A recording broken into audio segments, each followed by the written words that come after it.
Hello everyone, this is Mason. Today this is going to be a demonstration of and companion to our revenue architecture, non-alcoholic design and controls program here. I'm going to be reviewing some of the sheets and the underlying logic and analysis tools included in this. It's an SMB solution for non-alcoholic beverage programs.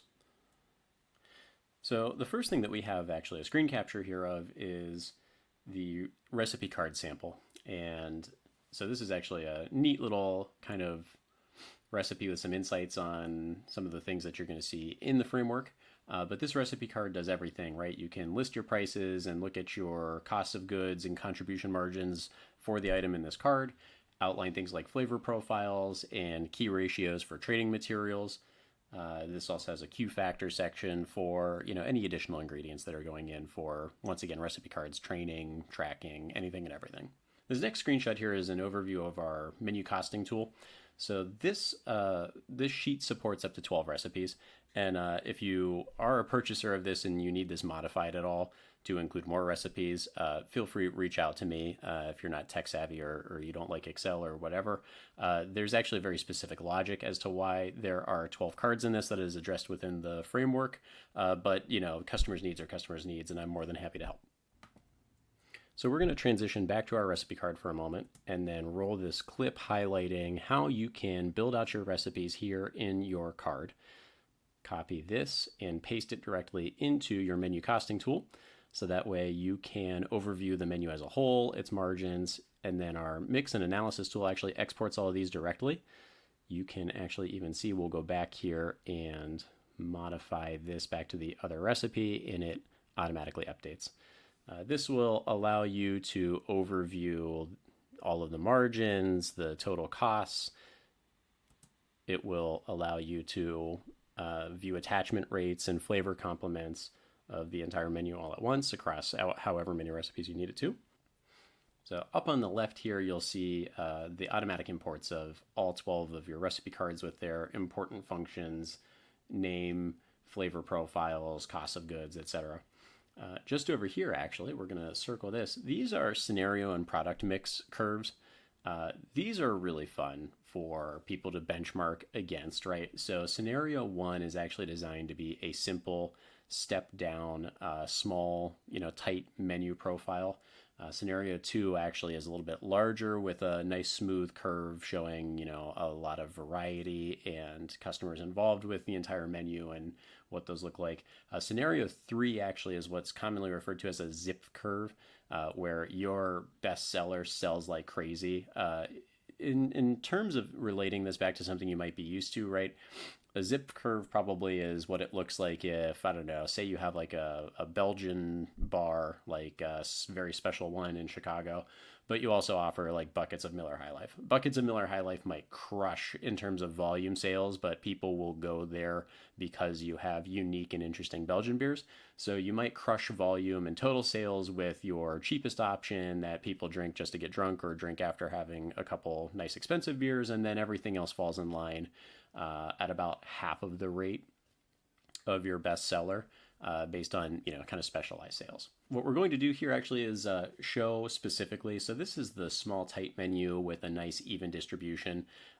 This is what it's going to look like if you have a nice handful of beverages going on with unique flavors, very well curated for your guests, and they're all getting about equal participation, right?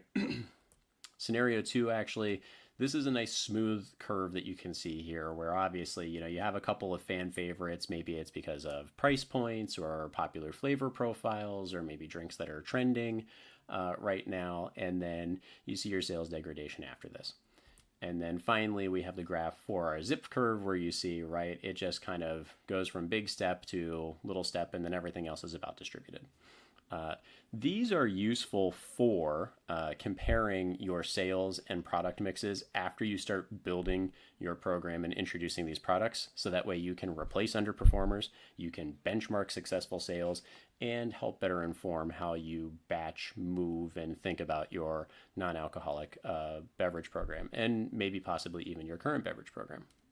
We have financial modeling for what revenues look like and even flat profit or contribution margin from these programs based off of a sales assumption. You'll see that up there in H2, as a matter of fact, is we have a scenario built out in the guide to talk about modeling the sales and what you can expect from your program and modify the parameters of that.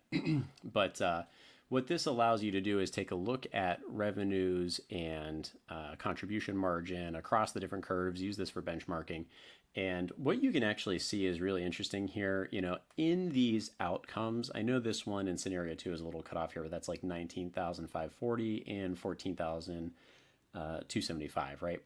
Is under some of the baseline assumptions for what we're running, these curves demonstrate exactly the prolific and robust nature of having a wider variety, where you're essentially, Model 2 is not only outperforming just because of like pure mathematic principles, but also because this represents the largest portion of capturing potential sales. It's the widest appeal. As long as you're cross-utilizing ingredients on all of these and you're not producing any waste and following the framework and the guideline closely, offering a wide variety and seeing a sales curve similar to this is the most beneficial.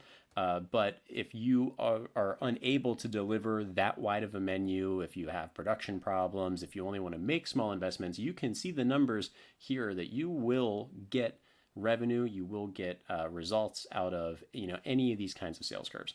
So like I said, these are here for benchmarking. It's not wishful thinking. If you roll out a program and you select one of these scenarios, if you think you can only support 6 or a handful of NA cocktails to augment your sales and change the way your beverage program is performing right now, and they don't live up anywhere near to these benchmarks, well, what are we doing? Are we educating properly? Are we securing attachment rates and pairings and following the guidelines to make the program successful? Or is it a problem with our recipes? Or say, for example, you roll out 12 drinks and it's wildly successful and you're beating these kinds of curves, you know immediately that you're doing a great job, that you should continue pushing the barrier, you should continue pushing the frontier of what your program can do. And inherently, there's nothing wrong with any of these types of sales curves. Like I said, they're here to give you some initial assumptions and modify the formula to your restaurants. That way you can get a realistic idea of what the program is going to do for you. NA Design and Controls is an operations forward guide for SMBs who are lacking mixologists, who lack beverage teams, who need to jumpstart their programs, keep up and get ahead of this low to no alcohol trend that's going on. So please don't ever hesitate to reach out to me either through YouTube or any of the contact mediums on my website to discuss any questions about the product or about the trend. And thank you very much for your time. I hope you found something enlightening here. Check out the product, and I hope it helps some restaurants.